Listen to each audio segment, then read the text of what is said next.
Muito bem, então sejam todas bem-vindas, né, no espaço que o CRP abre para a gente falar da nossa profissão, né? O Luciano e eu somos apenas mediadores, né, de um debate que a gente vem fazendo sobre a clínica contemporânea. E nós dois somos da Comissão de Psicologia Clínica aqui do Conselho. Eu vou me apresentar um pouquinho, daí o Luciano se apresenta, depois volta para mim. Como vocês se apresentaram agora, né?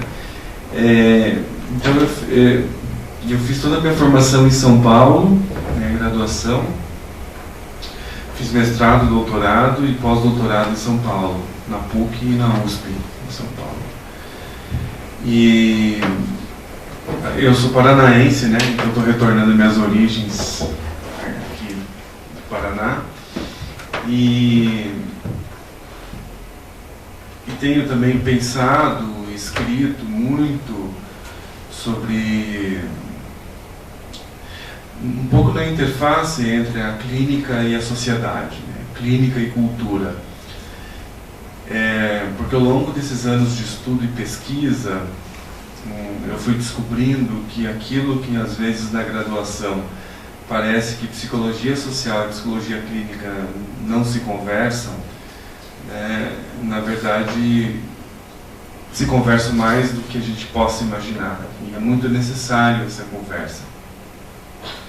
Então temos pensado muito, né, nos grupos de pesquisa que eu tenho trabalhado, justamente nessa interlocução entre a clínica e a sociedade. E um pouco que a gente vai trazer hoje aqui é um debate justamente da clínica com a sociedade e da sociedade com a clínica.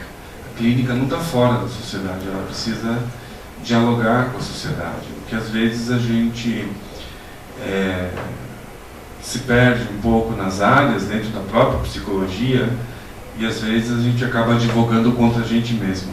É um pouco isso que a gente quer dizer, porque as áreas estão muito próximas, e que é muito importante esse diálogo, porque às vezes a gente fala interdisciplinariedade, vamos conversar com os enfermeiros, com os fisioterapeutas, com os psiquiatras, mas às vezes as áreas dentro da própria psicologia precisam se conversar mais, né? A gente estar mais próximos uns dos outros, porque quem se beneficia quando os psicólogos estão próximos somos nós mesmos.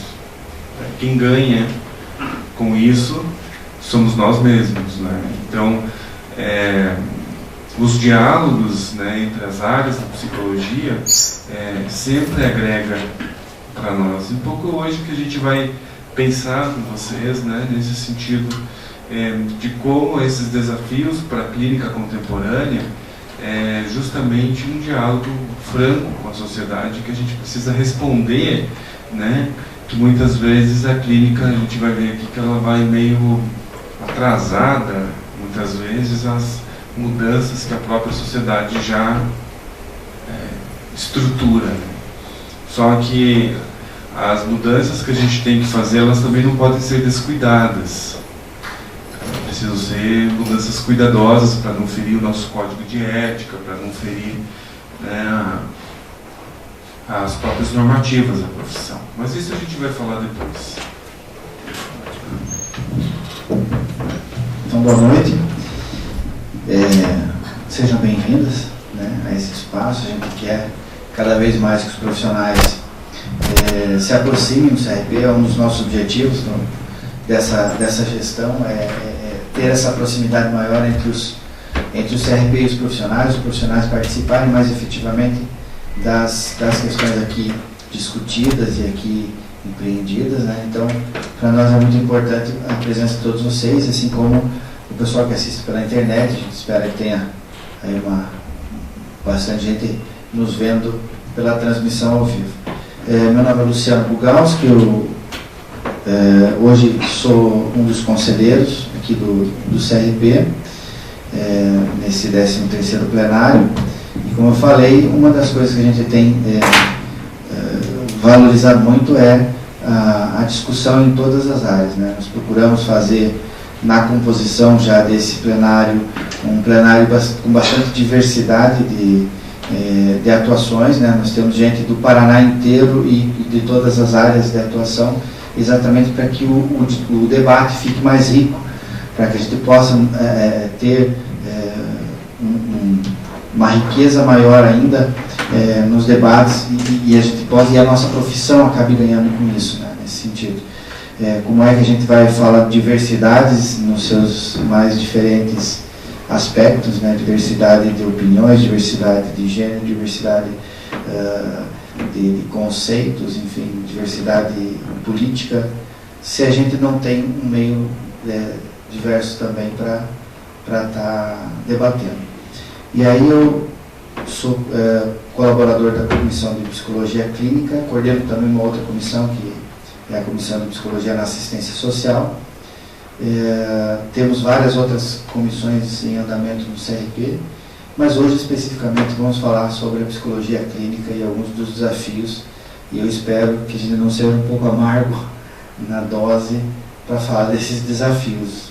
Entendam tudo que a gente trouxer como provocações para a nossa profissão, para os nossos profissionais, para os nossos colegas e futuros colegas, a gente tem várias aqui, né, que serão futuras colegas, que sejam provocações que nos façam pensar sobre a atuação na psicologia clínica.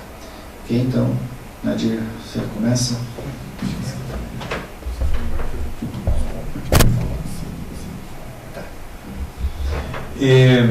Então, para a gente começar um pouco essa conversa, é muito legal quando tem estudantes de psicologia nesses debates. É muito legal, muito bom. Eu acho que a psicologia ela tem duas coisas que eu acho muito importante durante a formação. Se você for fazer uma corrida assim de olhos nos currículos das profissões em geral, difícil a disciplina que tem uma história da própria disciplina no currículo, né? Quase todos os currículos de psicologia têm lá a história da psicologia, né? Nós temos linhas de pesquisas dedicadas à história da psicologia, e nós somos uma ciência relativamente jovem, né? E a gente está sempre muito preocupado na construção e na preservação dessa história. Então eu acho isso um sinal muito importante, muito significativo, né, no processo formativo do psicólogo pensar a própria história. E um segundo ponto que eu acho importante é que com isso também a gente pode se fazer autocríticas, né? Porque se a gente conhece a história, a gente pode dizer, opa, aqui não é tão legal, aqui foi muito bom, olha quantos avanços aqui há muito tempo atrás e que hoje a gente pode se espelhar para continuar fazendo, enfim.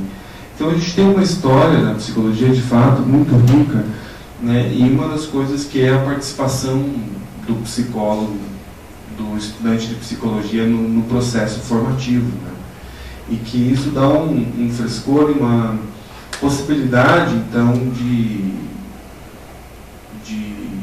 que a psicologia se torne uma coisa mais aconchegante, eu acho, né? Eu já trabalhei em algumas áreas e com outras profissões em que as coisas são muito mais hierárquicas, né? Muito bem demarcadas, quem é estudante, quem é profissional, e com quem se conversa, com quem vota, né? Com quem não vota, quem pode falar nas assembleias, quem não pode falar, né? Tem profissões que o estudante não pode falar em assembleia, né? Não pode dar opinião, só quem é formado. Então, alguns tipos de situações que a psicologia já lida com isso com uma certa tranquilidade, esses tipos de relação. E aí, para a gente pensar um pouco na clínica, nos desafios contemporâneos que a gente tem, é muito importante a gente pensar primeiramente o mundo de hoje. O que é esse mundo que nós temos hoje?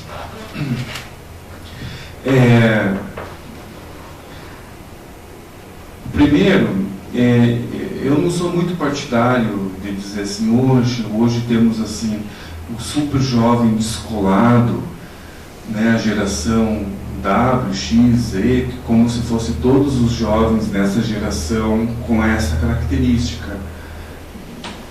Não sou muito partidário. Eu quero falar de algumas características gerais da sociedade que, de certa forma, nós compartilhamos, né? um pouquinho antes de começar, estávamos todos nós na internet, né?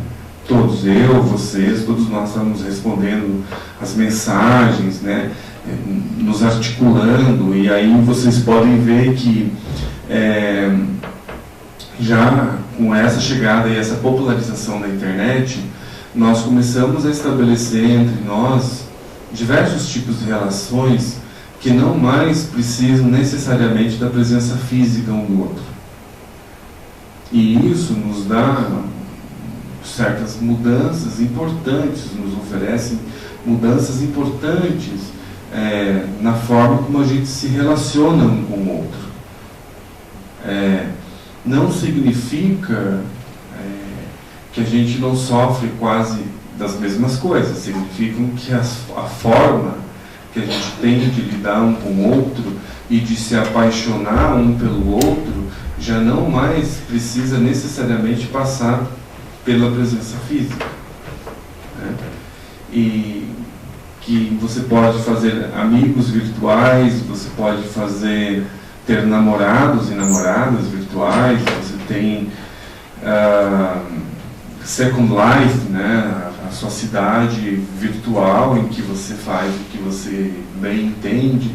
Então você tem uma disponibilidade de formas de relações bem variadas, e que isso não é pouca coisa, né? Há um tempo atrás a gente se limitava com o telefone em fazer ligações, né? Hoje o telefone é um computador. Você trabalha, você escreve, você leva para baixo e para cima o teu instrumento de trabalho. Você está ligado 24 horas por dia, né? E além das coisas muito boas, isso também te coloca em relação de trabalho o tempo todo. O Facebook te coloca exposto, expõe a sua vida, os seus amigos, a sua intimidade, né, para qualquer um que queira ver, se você assim fizer. E que isso, né, a tua vida privada era a vida privada tua e de meia dúzia de gente que te conhecia, né? Hoje a tua vida privada tem lá 200, 300 curtidas, dependendo da foto que você colocou, do vestido que você mostrou lá que você estava usando, ou da camisa, enfim, ou das coisas que você fez. Então aquilo que era privado e vai se tornando também público, né? E até que ponto essa publicização da intimidade nos afeta? Isso cabe a nós, psicólogos, nos perguntar, né? O que isso significa, que impacto isso traz para a subjetividade, né? Então, não quero aqui fazer da internet ou das relações virtuais o demônio virtualizado e nem a salvação do nosso século, mas é uma coisa que está aí e que todos nós lidamos com ela, né? E vocês já viram uma coisa interessante, que a gente praticamente não vê mais dinheiro, né? Você recebe o seu salário, que cai na sua conta, e aí ele desaparece, porque basicamente moeda não tem, né? E você tem também uma relação mesmo com os próprios pacientes, né? Que muitos já preferem fazer o depósito, a transferência ali na hora, o celular na mão, e também já de repente isso também já muda. E aí como é que a gente pensa, né, para muitas teorias, a relação com o dinheiro, se de fato nós perdemos a matéria e fica a virtualidade do dinheiro, né? Como é que a gente vai lidar com esses desafios contemporâneos, né? Porque há um tempo atrás os psicólogos em geral aceitavam dinheiro, né, um cheque, e agora tinha toda uma explicação técnica para isso. Agora já alguns pacientes perguntam: tem maquininha de cartão? E aí a gente se pergunta: mas será que dá para usar maquininha de cartão? Será que o psicólogo pode? E transferência bancária? E depósito? e todas as formas que você tem de lidar com o vencimento, com o dinheiro. Então, muitas coisas aí acontecendo que, de fato, chegam na nossa clínica, né, no nosso consultório. E isso é importante a gente pensar, porque a relação com o dinheiro, então, ela é preservada, mas de um outro jeito, contemporâneo. Uma outra coisa importante que eu falei dessa relação entre clínica e sociedade, né? Hoje, a gente achava até que não ia aparecer ninguém, porque a gente está vivendo um momento de tanta tensão política, e em Curitiba. Há poucos quilômetros de nós aqui, eu nem sei, porque eu estava em reunião aqui a tarde toda, o que aconteceu em Curitiba, porque o negócio estava muito quente, né, por aqui. Parece que a gente falar disso é assim, mas eu não gosto de política. Referir-se a isso parece que você automaticamente tem que escolher Curitiba ou Atlético, ou Paraná. Né? Como se você fosse um time de futebol falar de política, que automaticamente você tem que ter um partido. Automaticamente, ao se referir nisso, não tem nada a ver com psicologia clínica. Sim, porque o teu paciente que estava com você, com essa bagunça política que a gente vive no Brasil, ele perdeu o emprego. Perdeu o emprego, a primeira coisa que corta, o que é? Psicoterapia. Está lá todo mundo na crise, que está todo mundo enxugando, aonde que chega isso? Chega na clínica. Mas daí a gente insiste muitas vezes em dizer que isso não tem a ver com a psicologia, não tem a ver com clínica. Isso é problema daqueles meninos e meninas meio revoltadinhos lá da psicologia social que ficam falando essas coisas e não tem a ver com a gente. Sim, tem a ver com a gente. Tem a ver exatamente onde mais nos pega, que é na remuneração. E que esse paciente que ainda permanece com você não está lá felizão da vida, porque ele está morrendo de medo com a situação que está acontecendo no país. Todos estamos. Inclusive o psicólogo. A gente não está ileso ao que está acontecendo. A gente não sabe o que vai acontecer a partir de outubro, com as eleições. O que pode acontecer? Então é um momento ruim do país, politicamente, que nos afeta a subjetividade das pessoas, afeta todo o processo, né, de remuneração a próprio problema pessoal, a desestrutura que isso causa nas famílias, né? Do pai ou a mãe perde o emprego, e aí os filhos e a escola, tem toda uma dramaticidade que é muito forte isso na clínica, né? E, por exemplo, uma questão para a gente pensar, né? E se esse paciente que vem caminhando com você perde o emprego e quer continuar a análise, você atende ele com um preço simbólico? Ou se não tem nada a ver com isso? É só para a gente pensar. Cada linha teórica da psicologia lida de um jeito. Mas é só para a gente pensar que isso chega em nós. Uma outra coisa que mais está em voga, que tem nos desafiado muito como psicólogos clínicos, é que hoje as pessoas gostam de tudo rápido e imediato, né? Você vai ao médico e fala assim, tô com dor de barriga, toma um remedinho, quantos minutos? 30. Né? Beleza, legal, já era, você está ali novinho em folha, ou você faz um tratamento que ele seja rápido, né? Tudo tem que ser para ontem, rápido, imediato. E a gente está se relacionando também com o tempo de uma outra forma. E o que isso chega? Chega no consultório, que o paciente pergunta para você, mas quanto tempo vai demorar para eu poder fazer? Quantas sessões eu já vou ficar legal desse problema que me afeta? Olha, eu já fiz 3 sessões e ainda, estou na mesma dificuldade de quando eu cheguei aqui. Já fiz tantas sessões, já apareceram, eu tinha um problema, daí eu comecei a conversar com você, apareceram mais. E era para resolver um só. Não é? Porque é para ontem. Eu tenho que estar bom para ontem. Eu tenho que estar indo no psicólogo, e o psicólogo tem que fazer um milagre para mim logo 2, 3 sessões, e isso cria uma ansiedade e um processo que não é só uma ansiedade do paciente. Mas aí você aprendeu na universidade que os tratamentos psicológicos são lentos e graduais. Porque não é o teu ritmo, mas é o ritmo que a pessoa vai dando para o processo, né? Então, como é que a gente começa a repensar essa prática? Como é que a gente se posiciona dentro desse imediato? Porque daí você não promete a imediatez, mas daí o curandeiro promete, o fulano de tal ali da esquina tem uma coisa alternativa, que você faz em 3, 4 sessões, você se sente renovado, você chora bastante, né? Toma alguma coisa, um chá, uma coisa meio alucinógena, que você põe tudo para fora e de fato faz uma catarse e beleza, você já se sente bem mais ou menos. Só que isso sempre volta como sintoma e a gente sabe disso, né? Então, o que a gente tem percebido aqui nas nossas discussões na comissão?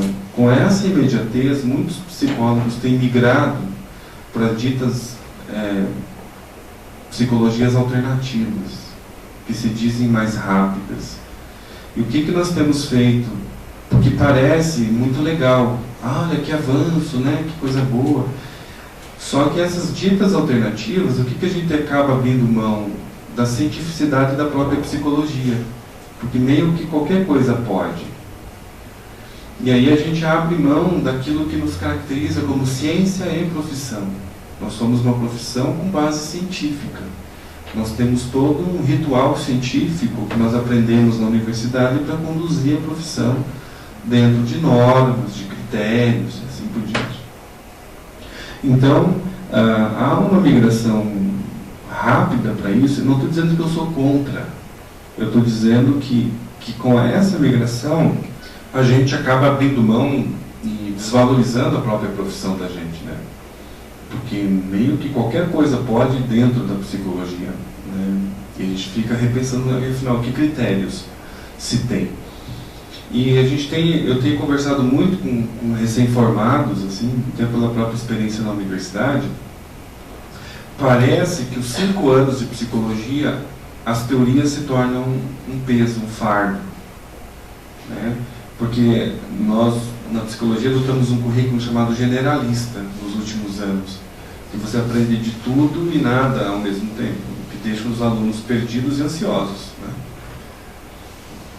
Porque, só para vocês terem ideia, do currículo anterior ao generalista, era um tipo de currículo que te especializava. Então você fazia 4 anos, você era bacharel em psicologia, o 5º ano você fazia 1 ano de clínica, de organizacional, de social, então você ficava ali com supervisão dos professores por 1 ano. E quem ia para a clínica, ficava na clínica 1 ano atendendo e puxava os primeiros pacientes para a sua clínica, que era um baita pontapé inicial para os psicólogos, né, iniciais, especialmente na clínica. Então você já tinha 1, 2 pacientes que você puxava da clínica escola, aí o teu professor te dava um apoio 2, 3 anos depois de você se formar, tinha toda uma estrutura, né, de supervisão, de acompanhamento que dava um bom pontapé inicial. E com essa formação atual, eles te incentivam a ir para a pós-graduação, se você quer isso, né? E qual pós-graduação que te dá 1 ano de prática clínica, assim, né? Então, é uma coisa para a gente pensar, né? Então, uma outra coisa, né, que a gente tem na sociedade de hoje, uma precarização das relações de trabalho. Nós acabamos de sofrer uma relativização das normativas do trabalho, das leis de trabalho no Brasil, bons para uns, péssimo para outros. O que eu quero dizer é que isso nos afeta. Concorrência de mercado entre prestadores de serviços na área da saúde, né? Consequentemente o marketing é uma necessidade. E aí, de novo, assim, para encaminhando assim, as coisas, né? Pode passar o próximo slide. Porque muitas vezes a gente aprende na psicologia que como é que a gente vai divulgar o trabalho da gente, né? E todo mundo aprende o cartãozinho.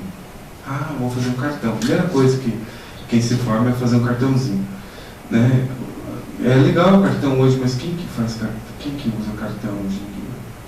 Então parece que a gente fez um descompasso entre a formação que a gente tem e como você divulga o teu trabalho, porque hoje está muito agressivo o mercado, né, para os profissionais de saúde. Se você não investe em marketing, você não sustenta a tua clínica. Não tem outro jeito. Você não tem muita escolha além disso. Hoje está tudo muito profissionalizado. Entregar cartãozinho te ajuda até certo ponto, mas não estrutura uma clínica, né? O pensamento, eu não estou dizendo que eu concordo com isso, que eu gosto disso, que eu acho legal isso, mas eu só estou dizendo que ou você faz um projeto para a sua clínica se tornar um empreendimento, com todos os requintes da crueldade do mercado, ou é difícil se suportar e ganhar dinheiro da clínica, né? Os tempos mudaram. Dá para deixar o cartão no cabeleireiro? Dá, mas daí ela vai no seu site pessoal, no seu Insta, no Facebook, procurar você daí, né? Então, hoje os meios se complexificaram muito, e os médicos já estão fazendo isso há muito tempo, com muita força, e consequentemente estão puxando todos da área da saúde para um caminho muito disso. Hoje tem consultorias especializadas para o teu consultório, cobrando uma nota, né? E tem gente pagando, e tem gente puxando o mercado em que nós estamos chegando. Então, para finalizar aqui, para abrir um espaço para o Luciano falar, para não me estender muito, o mundo hoje é a clínica psicológica, então nós temos vários desafios para pensar, né? E uma última coisa para passar a palavra disso tudo que eu ia falar, justamente tem uma coisa da minha experiência pessoal, que assim, eu vou trabalhar em algum lugar e as pessoas, quando sabem que eu sou psicólogo, elas já começam a pressupor que o meu trabalho é de graça, como se parte da nossa profissão fosse caritativa. E aí, se você começa a falar em dinheiro, eu já falo, opa, esse cara é meu dinheirista, né? Como que se você tivesse que, de fato, trabalhar de graça muito barato. E eu não estou dizendo, não quero culpabilizar ninguém, estou dizendo que é meio assim, né? Principalmente os estudantes, os recém-formados, vão fazer qualquer coisa meio de graça, né? De qualquer jeito, né? E achando que isso vai te dar um certo escopo para sustentar, sendo que o mercado hoje ele é agressivo, né? A sociedade é agressiva. Você vai lá no método histórico de se apresentar como voluntário na igreja, o que é muito bom para a igreja, muito bom para as pessoas, eu acho bom, sou a favor, acho legal, mas hoje essa é a melhor estratégia de estruturar uma clínica, né? Com tanta internet, com tanta virtualidade, com tanta rapidez, com tanta imediatez, né? Só para a gente pensar, porque essa pressuposição da sociedade muitas vezes, de que isso é de graça, é uma campanha que a gente está começando a pensar aqui com a comissão de clínica, uma campanha pública, social da sociedade, que você estudar 5 anos, fazer especialização, mestrado e doutorado, aí o Luciano vai falar de valores, né? Eu só vou adiantar um número, só para dar mais força para o meu argumento, depois ele fala. O governo paga para um atendimento psicológico R$ 2,80 por 50 minutos de sessão. Quando paga mais, R$ 6.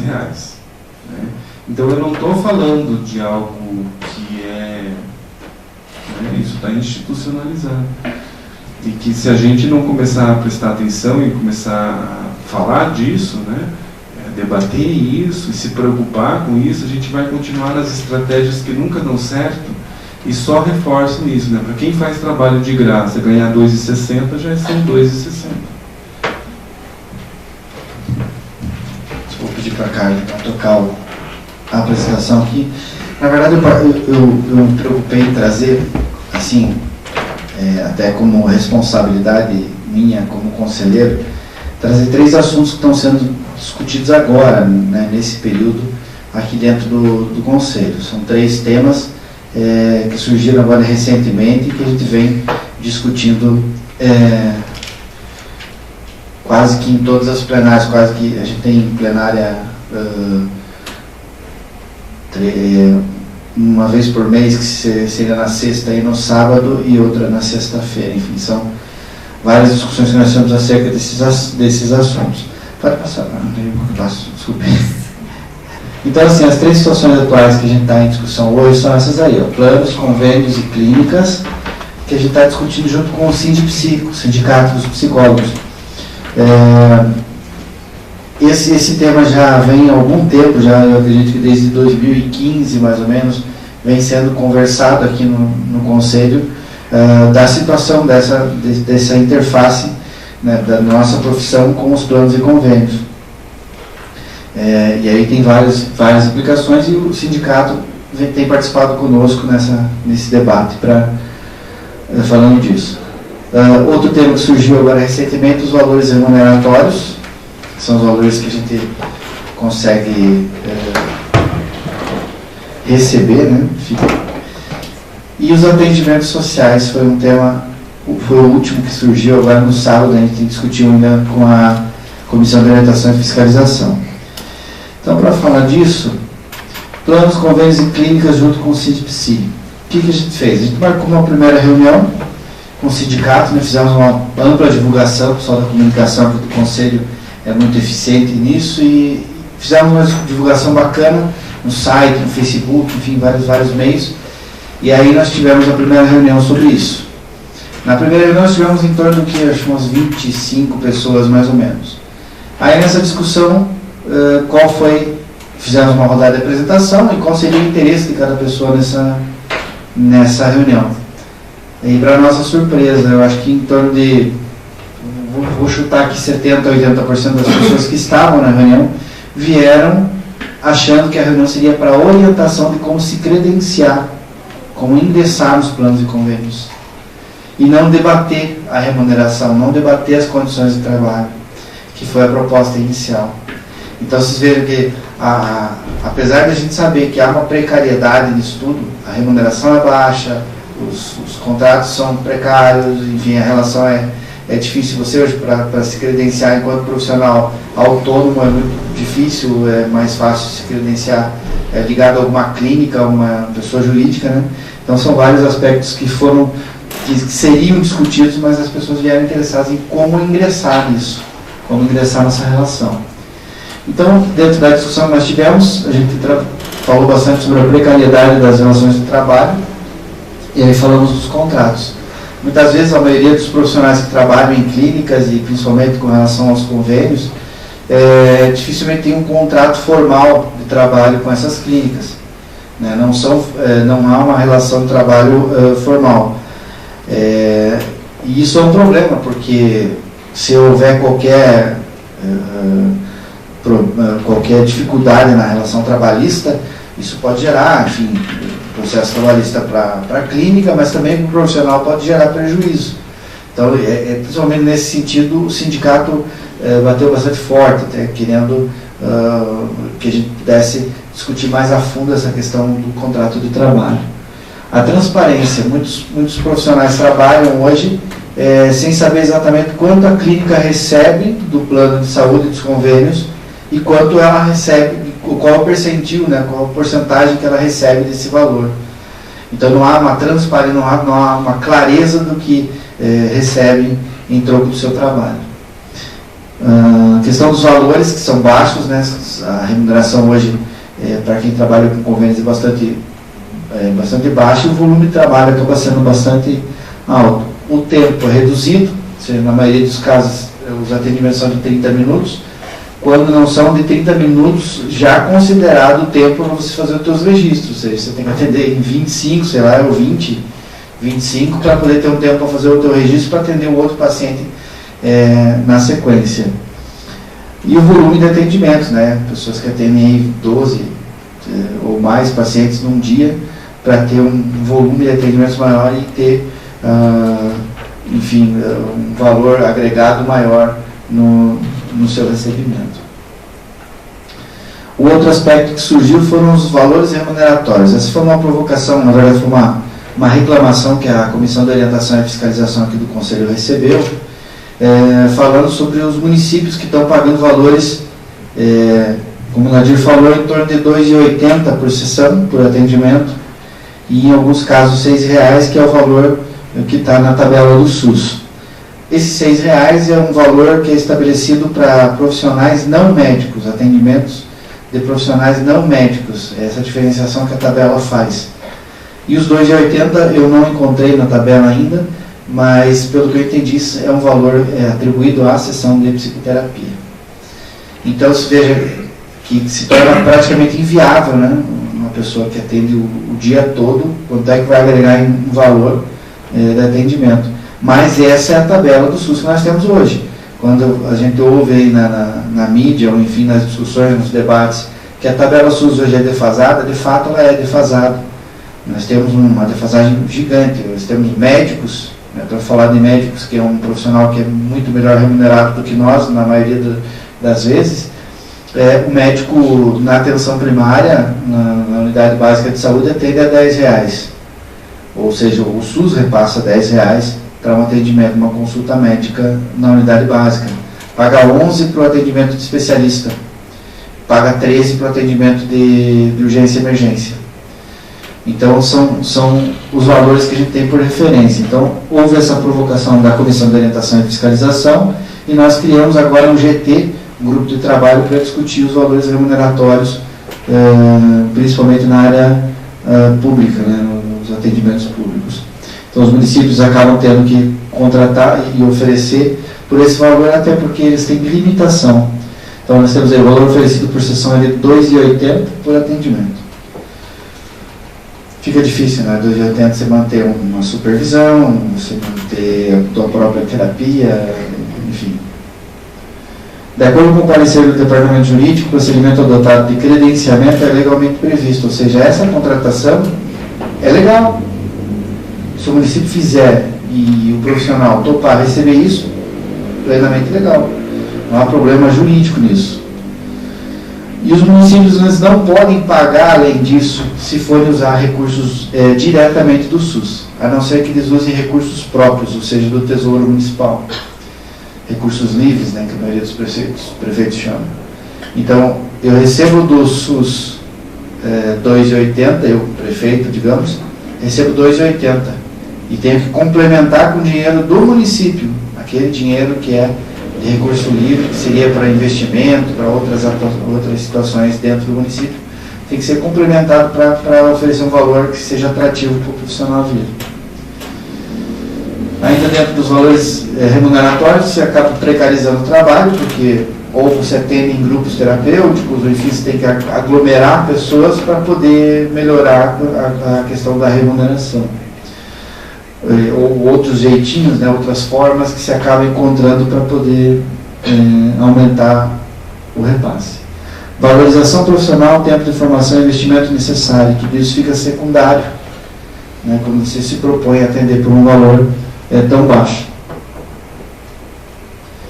Então a SIGTAP, que é a tabela de procedimentos do SUS, paga R$6 para serviços especializados de profissões não médicas, que são suplementados por prefeituras, e também tem os consórcios, né, aqui na nossa região, de Curitiba e região metropolitana, a gente tem, se não me engano, o COMESP hoje, que é o Consórcio Metropolitano de Saúde.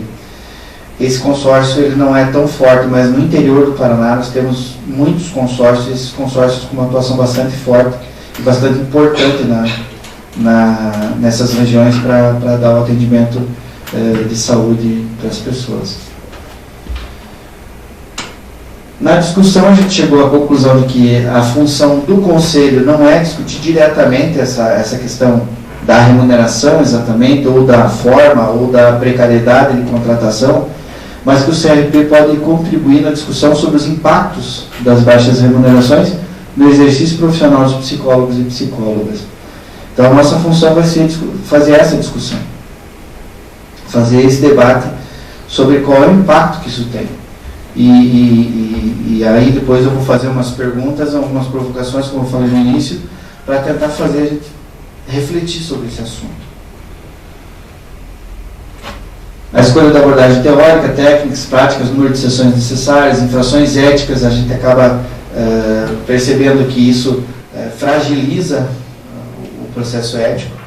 Na área da saúde, no caso de atendimentos clínicos, é um pouco menos, mas na área social, a gente tem, na área social e na área do judiciário, nós temos vários profissionais aí caindo em infrações éticas e sendo punidos por isso. Nós temos uma série de processos éticos que são julgados aqui no Conselho e que envolvem esse tipo de situação e essa precariedade, inclusive, no trabalho.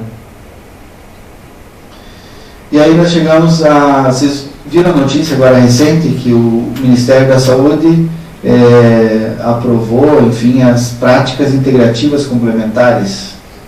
Viram isso ou não?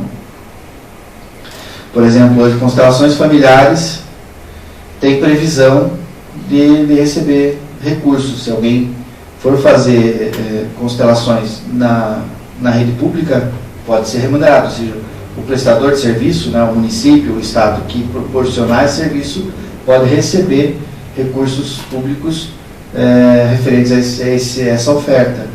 Mas também há a possibilidade, está lá elencada entre as práticas, a imposição de mãos.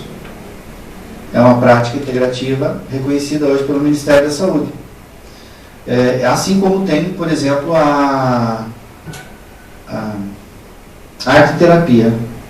A arte-terapia é uma prática muito utilizada nos CAPs, enfim, em hospitais, e que hoje é reconhecida como prática pelo Ministério da Saúde. E aí tem uma questão, né, para dizer que todas têm o seu espaço.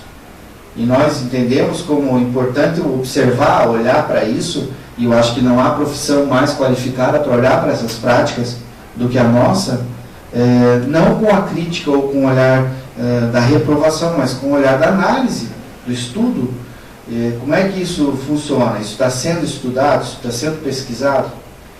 Né? Nós temos aí, por exemplo, a arte-terapia é uma prática mais recente, porém há vários estudos sobre isso. A imposição de mãos é uma prática milenar. Eu não sei precisar de quando vem imposição de mãos, mas quantos estudos há sobre imposição de mãos? Então a gente coloca no mesmo pacote práticas que são sim relevantes, todas elas têm o seu espaço, tem que ter o seu espaço e o nosso respeito. Porém, a grande questão é a seguinte: há pouco tempo atrás, o Ministério da Saúde, o Ministério não, o nosso presidente,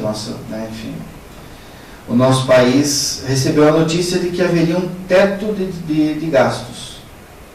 Se limitaram os gastos públicos. Ou seja, não vai haver mais investimento em saúde, em educação. Ou seja, eu tenho um teto, até aqui eu posso gastar. E por enquanto a gente não vai mexer nisso, vai ser só isso aqui. Beleza? Então tá ótimo. Com isso aqui eu tenho que pagar o médico, né, para falar da área da saúde, o médico, o procedimento de enfermagem, o procedimento do fisioterapeuta, o procedimento do TO e assim por diante. Com esse teto, eu pago todos esses profissionais. Agora, nós temos que pagar, além do médico, do enfermeiro, do TO, do fisioterapeuta, a imposição de mãos, a constelação. Ou seja, a nossa crítica não é com relação às práticas. A nossa crítica é, se paga R$ 2,80 por uma sessão de psicoterapia e se limita o gasto, por que então nós vamos pulverizar ainda mais esse uso do dinheiro público? Percebam que é uma coisa contraditória. Existe um valor estabelecido e com esse valor eu tenho que atender tudo que eu já atendia com valor precário, um valor ruim, e agora agregar mais coisas ainda que possivelmente podem ser pagas. E outro assunto que surgiu agora na Comissão de Orientação e Fiscalização foram os atendimentos sociais, que provavelmente todos vocês já ouviram falar, né? Nós temos atendimentos sociais, por exemplo, nas clínicas escolas. né? Quem tem curso de psicologia tem que ter uma clínica escola, e essa clínica escola é regulamentada, tem todo, né, enfim, uma regulamentação para que ela exista. Mas a gente sabe de outros locais que estão oferecendo atendimentos sociais, como o Nadir mencionou, até igrejas, paróquias, enfim, que estão oferecendo esse trabalho, esse atendimento social. Mas há também profissionais utilizando esse atendimento social como uma ferramenta de marketing para agregar pacientes. Mais ou menos aquela coisa, não, beleza, o SUS paga muito mal, mas tem muitas clínicas credenciadas do SUS. Qual é a intenção da clínica credenciada do SUS? Encher a sala de espera. Enquanto tem gente circulando ali, agrega valor, agrega outros procedimentos, agrega outras coisas. Então, há profissionais se utilizando desse recurso também como uma forma de divulgação. E aí a COF propôs, e a gente discutiu isso no sábado, uma nota, enfim, algum debate sobre isso, para a gente dizer o que é realmente um atendimento social, aquele atendimento social para a pessoa carente, para a pessoa que necessita do atendimento e não tem o recurso necessário para pagar um psicólogo ou uma psicóloga que cobre, né, o valor somente no particular. Então essas pessoas precisam ter direito ao atendimento. Mas para que isso não sirva de ferramenta simplesmente de divulgação no meu consultório, nós precisamos dizer, então, até onde vai isso, até onde vai esse atendimento social. Só que isso é na prática. Se a gente for pensar um pouquinho mais a fundo, eu pergunto, esse atendimento social, ele realmente é uma necessidade da pessoa que procura, ou se tornou uma necessidade do profissional que não está conseguindo alavancar o seu consultório e começa a oferecer isso em redes sociais? Por exemplo, vocês talvez tenham contato com o Clube da Alice, né? Tem vários outros aspectos aí, vários outros locais que oferecem esse tipo de coisa. E quando surge lá, procura atendimento social, aparece vários posts lá oferecendo o tal do atendimento social. Então aí tem umas questões éticas envolvidas nisso, e inclusive, voltando aqui só para que o atendimento adequado seria pela rede pública, né? Pelo SUS. Nós temos essa previsão, todos têm direito ao atendimento público gratuito, integral e assim por diante. Mas a gente sabe que isso é inviável. Hoje em dia o SUS não dá conta de atender toda essa demanda.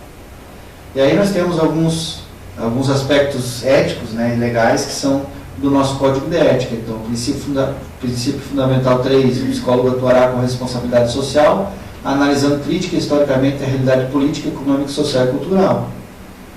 O psicólogo contribuirá para promover a universalização do acesso da população às informações, ao conhecimento da ciência psicológica, aos serviços e aos padrões éticos da profissão. São princípios que nos levam a acreditar que, sim, é possível a gente oferecer o atendimento de maneira gratuita ou com um valor mais acessível. O artigo 20. O psicólogo, ao promover publicamente seus serviços por quaisquer meios, individual ou coletivamente. Letra D. Não utilizará o preço do serviço como forma de propaganda. Ou seja, eu não posso dizer, olha, eu faço atendimento social para me promover como psicólogo, ou promover o meu consultório ou a minha clínica. Artigo 56. O psicólogo, em sua publicidade, é obrigado a prestar informações que esclareçam a natureza básica do seu serviço, sendo-lhe vedado fazer propostas de honorários que caracterizem concorrência desleal. Divulgar serviços de forma inadequada, quer pelo uso de instrumentos, quer pelos seus conteúdos falsos ou sensacionalistas, ou que firam os sentimentos da população, induzindo-lhe demandas. E aí eu trago alguns questionamentos acerca dos 3 pontos que eu trouxe anteriormente. Então, nós só lembrando, nós temos ali a questão dos planos, convênios e clínicas e a atuação profissional nessas áreas, os valores remuneratórios, que nós falamos há pouco, e os atendimentos sociais. E eu trago 3 perguntas que agora, durante o nosso espaço de debate, eu gostaria que vocês nos ajudassem a tentar responder. Por que os profissionais estão se submetendo a essas condições de trabalho? quando nós falamos em planos de saúde que pagam mal, que permitem um tempo curto de atendimento, ou então com situações de precariedade trabalhista, na relação trabalhista. Aí também entra a questão dos valores remuneratórios, né, aqueles valores que nós falamos antes. Por que não há reconhecimento da profissão e dos profissionais? Essa pergunta eu trouxe, eu acabei esquecendo de falar durante a parte inicial.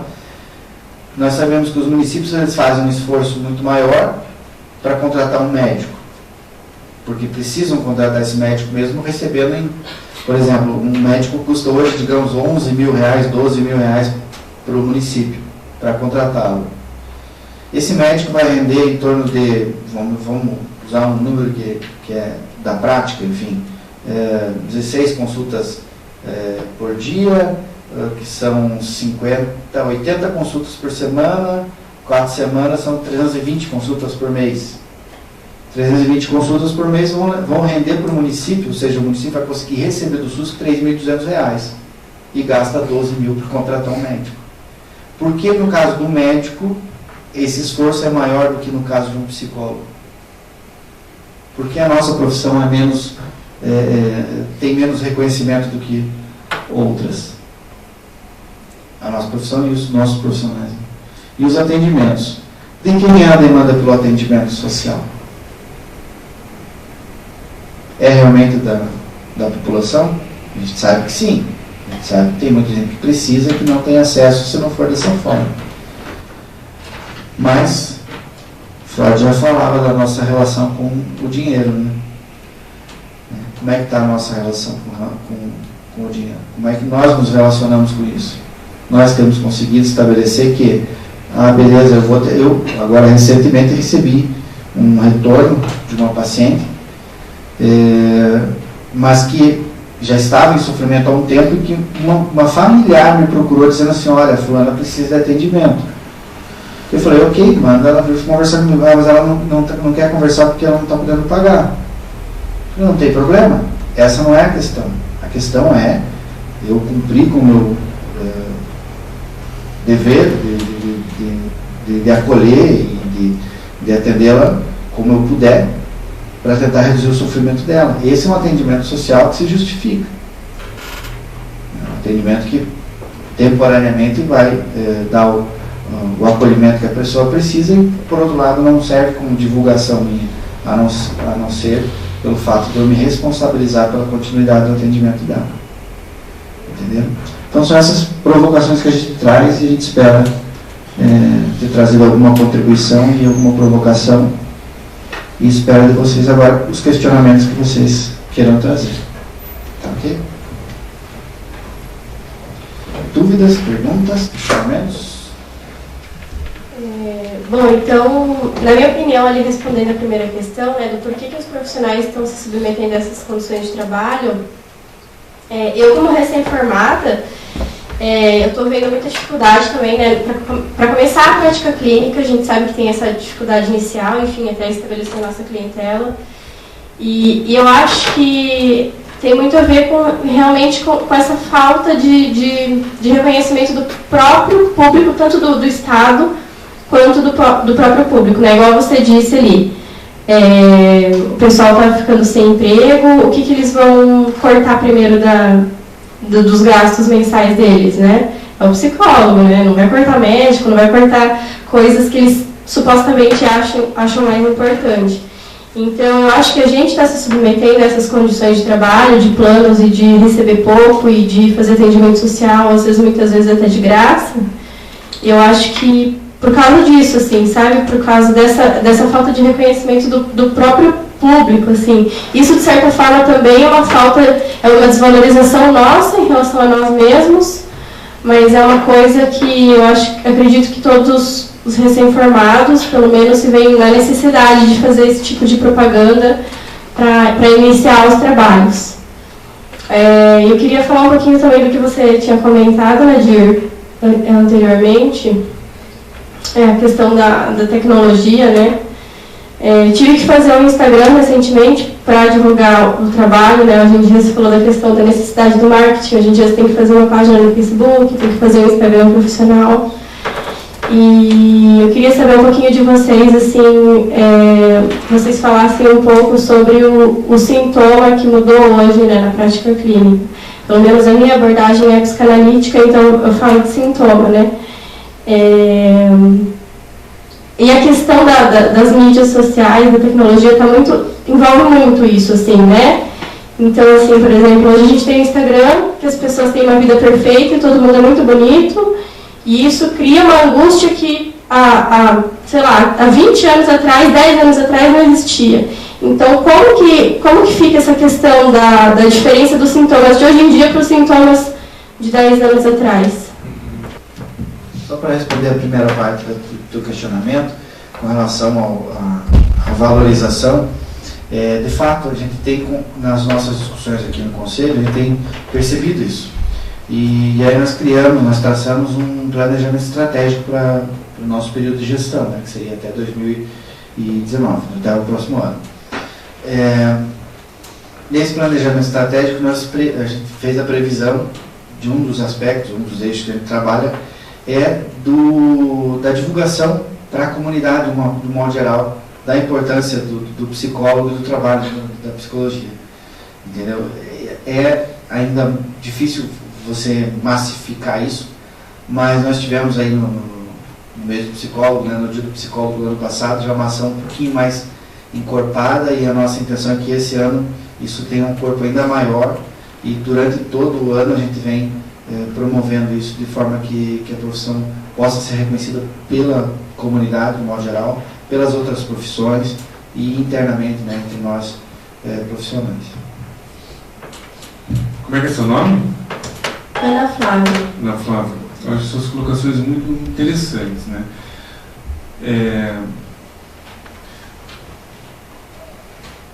Tudo é muito recente para a gente, né? Tudo é muito novo, a gente está ainda às voltas de entender o que isso está acontecendo no mundo, né? Na relação entre as pessoas. Então, a gente precisa estudar muito isso ainda, né? Nas diversas áreas, nas diversas, né, abordagens teóricas. E também, na própria psicanálise, tem muita gente já percebendo que há, com o advento, com essa mudança, não só o advento das mídias, mas também com o fortalecimento das relações da sociedade capitalista. Que há na sociedade capitalista, com essa agressividade do mercado, todos nós temos que nos deslocar, né? Seja um deslocamento geográfico, né? Seja um deslocamento subjetivo, porque você dá cada vez mais uma coisa que tem que ser uma coisa interessante para ser comida pelo mercado, ser tomada pelo mercado, né? Antes o que você vendia era a mão de obra, agora eu brinco, né? Não é só a mão, é o corpo inteiro, né? E o Instagram e tudo a gente vai ter que se vender inteiro, então a gente tem que estar bonitinho, né? Organizadinho, seguir o padrão. E isso tudo vai produzindo outros sintomas, né?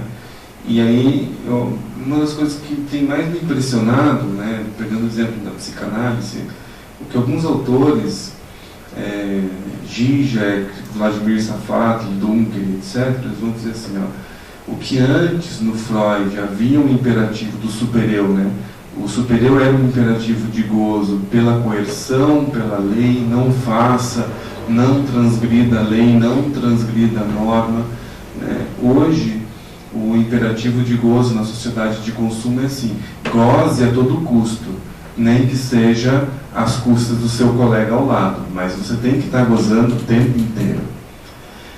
Vá no Facebook, mas você tem que estar bonito o tempo inteiro. É sempre um novo imperativo. Então, o que já há uma mudança teórica substancial? Que o super-eu que se dobrava a lei e por isso sofria, agora há um super-eu que se dobra a lei, mas a lei de que eu tenho que gozar o tempo inteiro. Porque isso é muito louco, né? E aí a gente se pergunta assim, por que tanta transgressão de lei no Brasil sem culpa? Eu acho que é um prato cheio para a gente se perguntar por esse momento que a gente está vivendo agora. Só me permitam um comentário, que não é partidário, que é só analítico. Esses políticos todos que aparecem na mídia o tempo todo e que de repente tinham, por exemplo, um deles, um apartamento cheio de dinheiro, cara. E ele vem dizer assim, não, mas eu sou inocente. Há um tempo atrás, isso era vergonhoso, vexatório. Ninguém tinha ou teria a hombridade de chegar publicamente e dizer assim, eu não tenho nada a ver com isso, né? Você no mínimo ia morrer de culpa, de remorso, de alguma coisa neurótica clássica. Funcionaria. Agora não. Agora ainda meio que às voltas a gente fica escutando, por que esse trouxa não foi embora? Pegou a grana e desapareceu, né?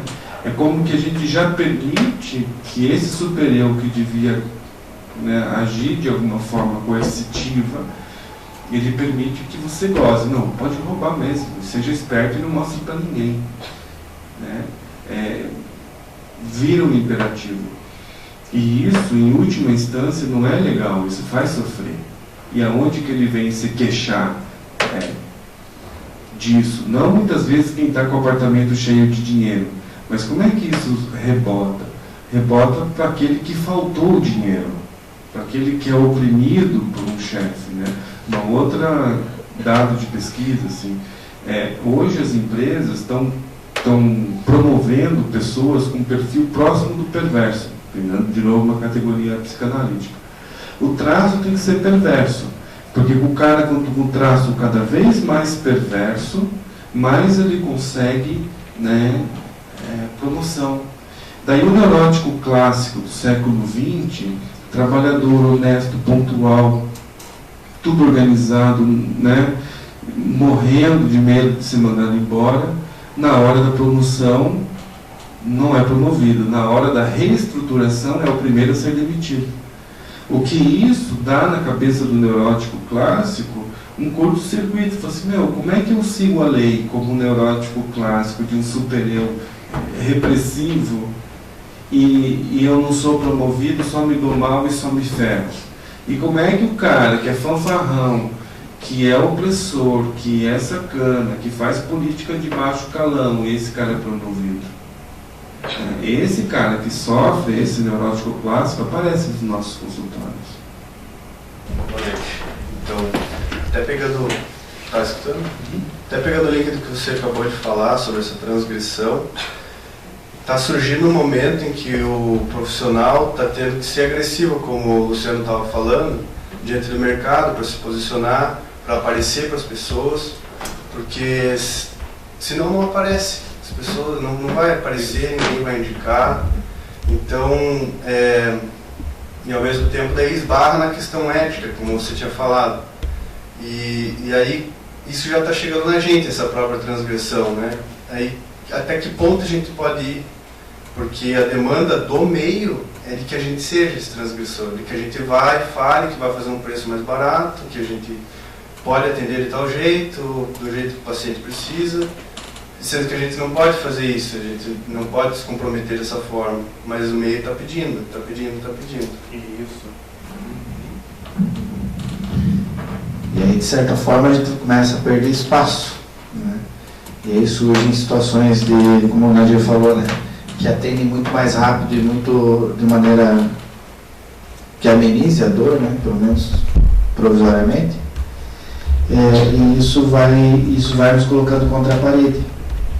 E uma coisa que eu até não comentei, o que a gente tem observado muito, e eu digo de colegas meus e até de mim mesmo, a maioria das pessoas hoje, dos psicólogos hoje, tem uma segunda função, um segundo trabalho, uma segunda ocupação, né? Seja lá como professor, seja como empresário, tem uma loja, enfim. Eu me deparei, 2 anos depois que eu tinha terminado a minha graduação, eu me deparei com uma colega que era promissora, tinha um bom desempenho, né, na faculdade, e me deparei com ela vendendo livros. E aí sempre fica aquela desculpa, não, mas eu estou vendendo livro, mas eu uso a psicologia para vender livro. Ah, mas eu estou trabalhando vendendo carro. Não, mas eu uso a psicologia. E eu tenho uma empresa junto com a minha família. E poderia dizer, eu uso a psicologia na empresa também. Mas não é essa a questão. A questão é que você tem que se desdobrar, você tem que ter essa outra atividade, muitas vezes, para poder dar conta do teu dia a dia, e a clínica começa a ficar secundária na tua relação profissional. Há muitos profissionais que trabalham em funções públicas, né, emprego público, enfim, como concursados mesmo, e depois disso trabalham com consultório. Então, há uma pressão, até o Nadir tinha colocado num dos slides dele, há uma pressão muito grande sobre nós, tanto de resultado rápido, né, de resultado imediato, que é uma expectativa muito grande que existe hoje, quanto de remuneração, ou seja, nós temos que entrar na briga pelo preço. Não dá para entrar na briga pelo preço. Se torna inviável. Então é um baita desafio você se colocar nesse mercado. Nós temos hoje profissionais, colegas nossos aí que oferecem toda uma estrutura de, inclusive curso, workshop, de empreendedorismo para psicólogos, ensinando como o psicólogo se colocar no mercado. Não tem demérito nenhum nisso, mas é um filão que esse profissional descobriu e que está bombando, cara. Tem um monte de gente indo atrás do que ele fala, e não que seja errado o que ele fala, pelo contrário, tem muitas coisas boas, por conta dessa expectativa.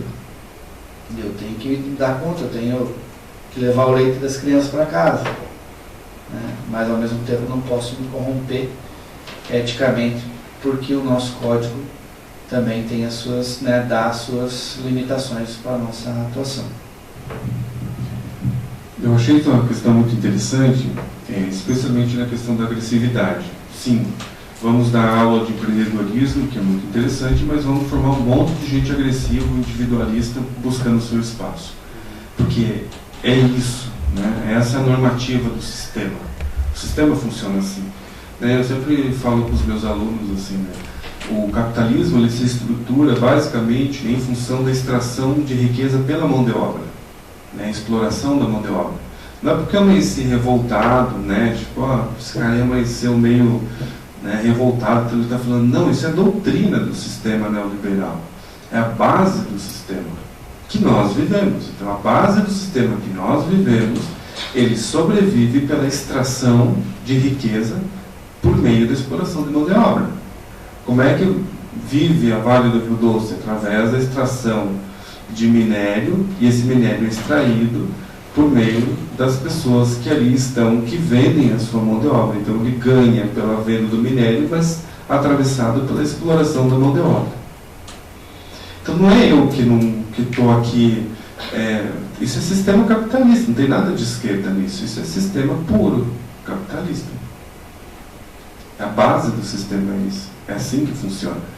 Então, esse mercado e a base do sistema do mercado capitalista é agressivo. Quando eu falei que hoje tem consultorias e tudo para nós, é porque nós estamos precisando ficar mais agressivos para nos estabelecer no mercado. E aí essa agressividade muitas vezes nos tira dos parâmetros éticos. E aí é muito importante a gente saber que não está muito em voga essa palavra que eu vou falar, porque parece do século passado, mas enfim, a gente tem que aprender a fazer resistência. E hoje a gente é muito adaptativo a esse sistema. E a gente faz pouca resistência a isso. É como que a gente diz assim, se adapte rápido, não é imediatez, né? Vai rápido, se adapte rápido, tá aí. E aonde que nós fazemos resistência? É um pouco que eu e o Luciano estamos querendo trazer para nós, psicólogos, né? Precisamos fazer resistência. Não é só adaptação ao sistema, porque a base do sistema, em última instância, nos coloca em conflito com o outro. Então, se eu faço resistência, eu tenho que me unir com vocês para que nossa remuneração melhore, para que a gente tenha vida mais decente, etc. Mas que a base do sistema, se a gente se adapta muito ingenuamente a isso, a gente paga o preço por isso. E um último elemento, que eu acho que vocês já ouviram na casa de vocês, é assim: por que você estudou tanto se você ganha tão pouco? Né? E eu que fui um pouquinho mais adiante dos meus estudos, né? Eu estou terminando aí meu pós-doutorado esse ano. A pergunta é: por que você não é rico? Se você já estudou até aí, como é que você anda com um carrego popular aí, pagando boleto, né? Torto direito e se segurando para não cair? Por que você não é rico?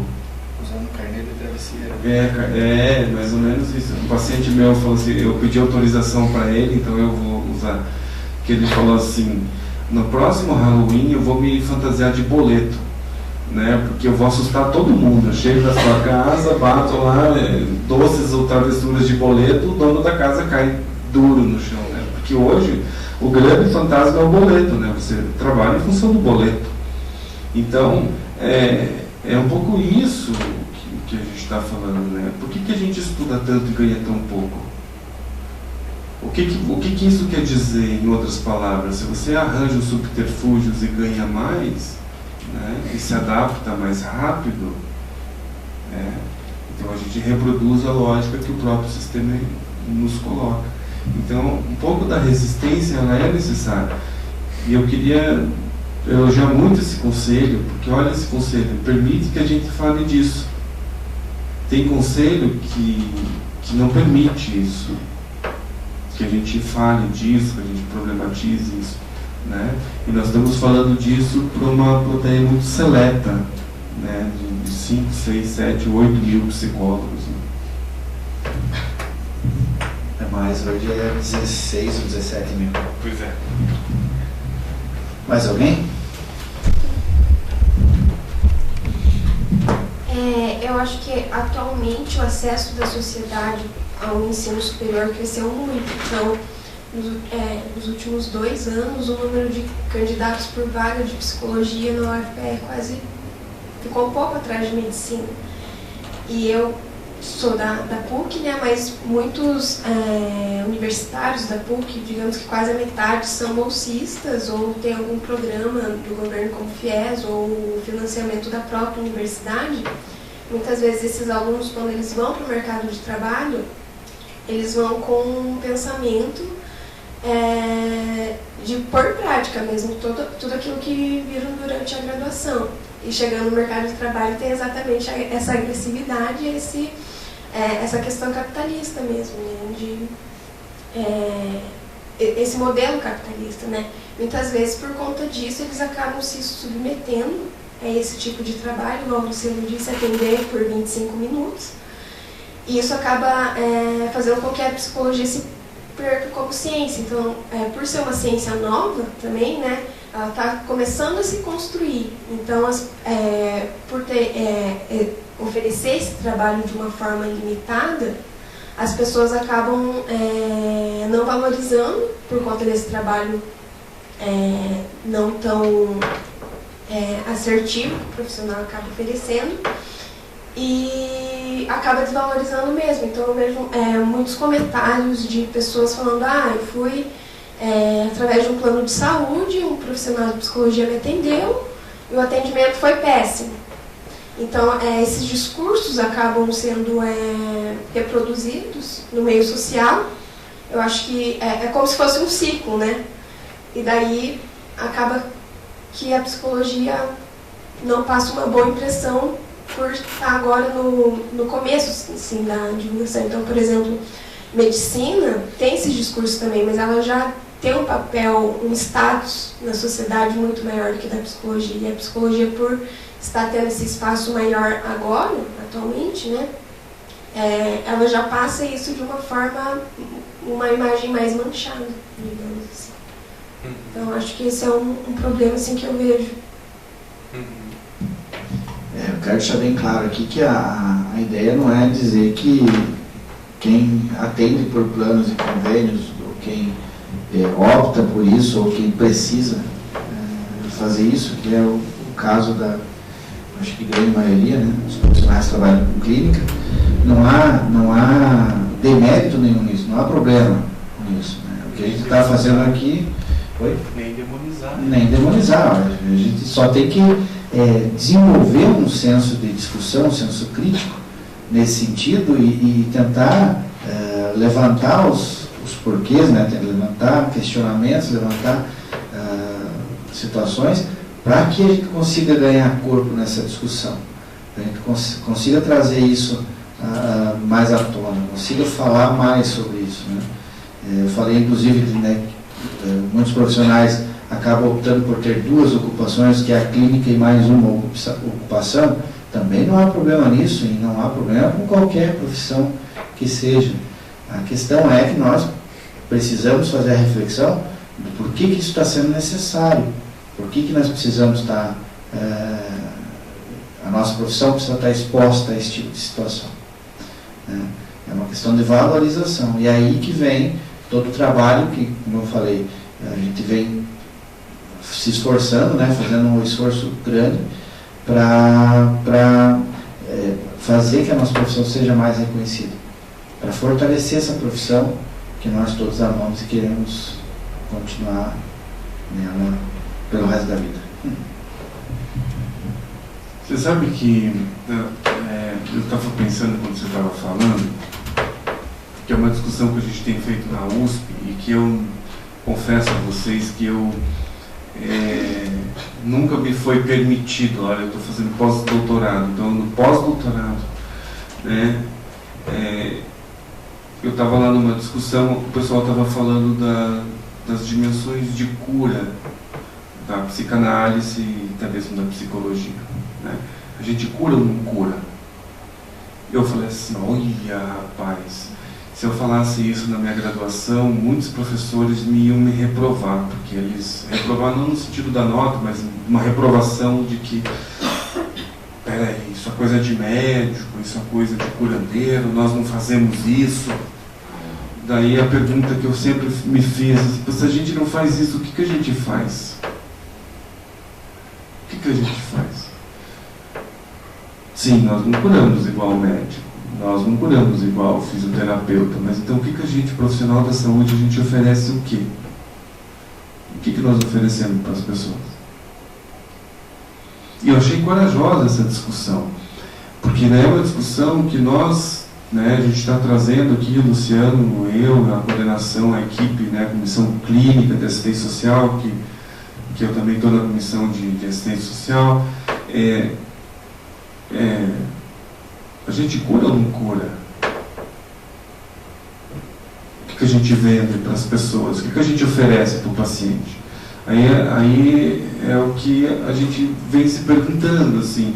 Então o cara chega todo desorganizado, psicologicamente, subjetivamente, a vida dele é um caos, e ele fica em terapia com você lá por 2, 3 anos, o cara se organiza, consegue tocar a vida dele, é amado e ama as pessoas, toca bem, isso não é cura. É o que isso aí? Né? Como é que a gente nomina isso? Eu não gosto de cura porque isso pode parecer... qual que é o nome disso? Disso que é fruto do teu trabalho, da tua dedicação, da dedicação do seu paciente, né?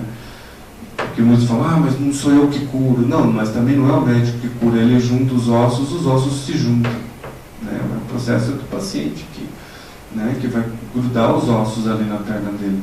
Mas precisa alguém que junte as pontas para que ele possa grudar certinho. Né?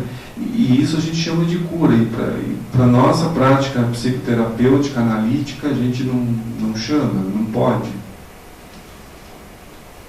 A gente é recatado a tal ponto. E aí a pergunta para os adolescentes, né, e para os jovens que vão na psicologia, mas o que serve essa psicologia? Não, para ajudar as pessoas. Não, quem ajuda a pessoa é padre, freira, pastor, né, que tem uma obrigação ética de ajudar as pessoas. Né? Nós somos um prestador de serviços. Então, o que é o serviço que você presta? E eu faço essa pergunta para os alunos no 5º semestre, né, quando eles estão saindo, no 5º semestre não, no 5º ano, quando eles estão saindo, né, e eles ficam, muitos choram e querem a minha cabeça, porque como é que você me avisa isso só agora? Né? E eu falei assim, melhor agora do que nunca. Eu fui no pós-doutorado para pensar sobre isso, porque eu ficava me perguntando o que a gente faz. E isso não é só o psicólogo clínico, né? O psicólogo lá na assistência social, a gente tem perguntado para esse psicólogo, e você, o que você faz? Cura alguém? Ajuda alguém nesse sentido de cura? Ah, não, a gente não pensa sobre isso porque a gente né? A gente não é, tá, mas daí a gente precisa falar disso. Eu não sei, eu estou te colocando para vocês como questionamento, porque isso é um tabu entre nós, falar disso. Tá, você estuda tanto, se esforça tanto, domina lá todas as técnicas da abordagem que você quis, o teu paciente entra de um jeito e sai relativamente bem depois, feliz, agradecendo a vocês, e fala assim, não tem nada a ver com isso. Aí você quer que a sociedade te valorize, né? Quer que a sociedade reconheça o que você faz, né? O que de fato você faz. Então, eu só estou lançando, como o Luciano aqui pôs, em forma de questionamento, mas para a gente, de fato, pensar, né? Porque a gente fala, por que o médico é tão valorizado? Ele diz que cura. Eu desconfio bastante, né, de muitos que, de fato, façam isso. Mas, no teu dia a dia ali, com o cara surtado, com toda a dificuldade que é baixa remuneração, tudo você não cura. Então, enquanto vocês vão pensando aí, eu quero só reforçar o convite. Nós temos no Conselho várias comissões, né? Como está falando aqui, hoje a gente está representando a Comissão de Psicologia Clínica, na qual o Nadir é o coordenador, eu sou um colaborador, nós temos outras colaboradoras também, mas essas comissões são abertas para a participação de todos os psicólogos e psicólogas que quiserem. Então fica o convite, quiserem vir participar com a gente da Comissão de Psicologia Clínica, assim como nós temos outras comissões, e entre elas eu destaco a Comissão de Estudantes. As meninas aqui que são estudantes ainda podem procurar o Conselho e ingressar nessa Comissão de Estudantes, que é bem interessante porque já vai tendo contato com essa articulação toda do CRP e vendo, né, um pouquinho mais sobre a psicologia, um pouquinho mais sobre a nossa profissão, enquanto ainda faz a sua formação. E tem também a Comissão de Psicologia, Comissão do Psicólogo Iniciante, que é para aqueles psicólogos que estão iniciando a carreira mesmo, ou aqueles que ficaram um tempo fora e agora estão retornando por algum motivo, ou então aqueles que mudaram de cidade e estão se adaptando a Curitiba, essa cidade tão calorosa, querida, com as pessoas amáveis, que cumprimentam todo mundo. Bem-humorado. Bem-humorado. Então, fica o convite, além da psicologia jurídica, psicologia na educação, enfim, nós temos várias comissões que vocês podem se informar e, se quiserem compor com a gente e vir participar conosco, venham. Fiquem sempre atentos ao site, ao Facebook, enfim, tem várias divulgações ali de cursos. E um convite mais que especial para o nosso encontro paranaense de psicologia.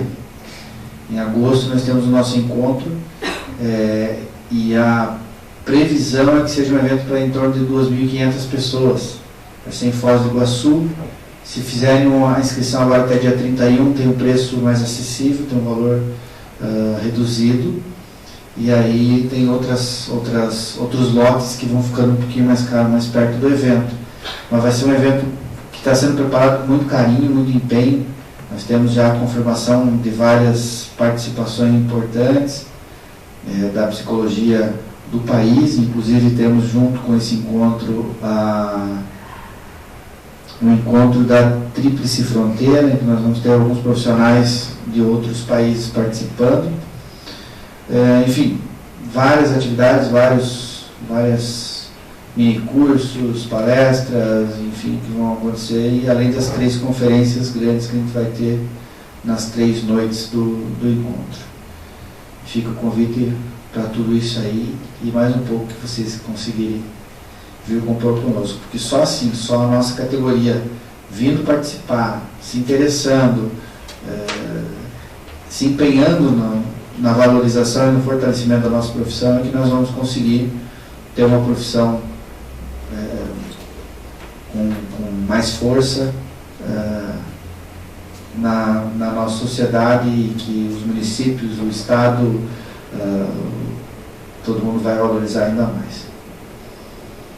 Mais alguma questão? Então, eu agradeço primeiro, você fecha com o coordenador. Obrigado pela presença de todos vocês, foi assim, um prazer mesmo a gente estar batendo esse papo, conversando. Venham nos próximos eventos, nós vamos ter aí na próxima psicanálise, né? Um evento com foco para a psicanálise, vai ser uma convidada, quem já tem o nome? Está para confirmar. Está para confirmar, então é uma convidada que vai dar palestra. No mês passado nós tivemos sobre corporal e assim vai até o final do ano com várias participações na última quarta-feira, né? Sempre na última quarta-feira. Nós temos um calendário e vão acompanhando para participar conosco. Muito obrigado pela presença de vocês. Espero que a gente tenha, de alguma forma, contribuído com todas vocês, de todos. Com todos nós, na verdade. Obrigado.